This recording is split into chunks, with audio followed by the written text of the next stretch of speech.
but I wouldn't give every American $2,000. We heard about the Doge dividends. What about tariff dividends? The Treasury collected almost $200 billion in tariff revenue in the fiscal year 2025 that ended in September.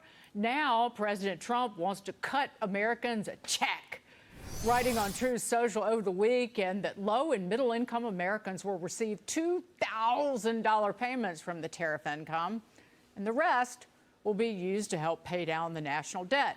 This is pending a decision from the Supreme Court, which just days ago cast doubt on the tariff legality or the use of power to impose these tariffs. But Treasury Secretary Scott Bessent says a dividend can come in a lot of different ways. The $2,000 dividend could come in lots of forms, in lots of ways, George. It could be just the tax decreases that we are seeing on the president's agenda.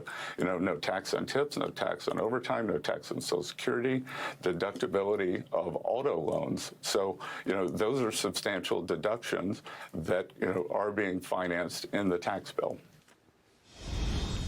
I love how the Treasury Secretary spun that little gem. He's like, $2,000 for every American.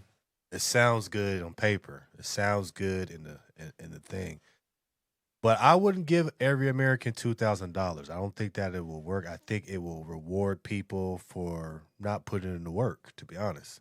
A lot of people might not like my take on that, but I do like it in the form of tax cuts. I do like it in the form of, if you got a higher tax bill, you can get $2,000 off, which will help you towards your federal. I do like that in form of tax credits.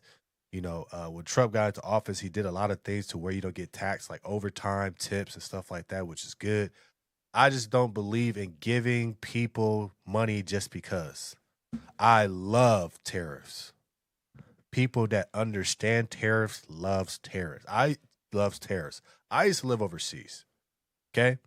I used to play basketball overseas. If I wanted a bag of spicy nacho Doritos from America, it would be 5 to 7 times the price that it would be here, because that country put tariffs on that product in order for them to sell it here. Why can't we do that here in America on products outside of America? Want to see the full clip? Head to Mr. Marcus World YouTube channel. Link is in the bio.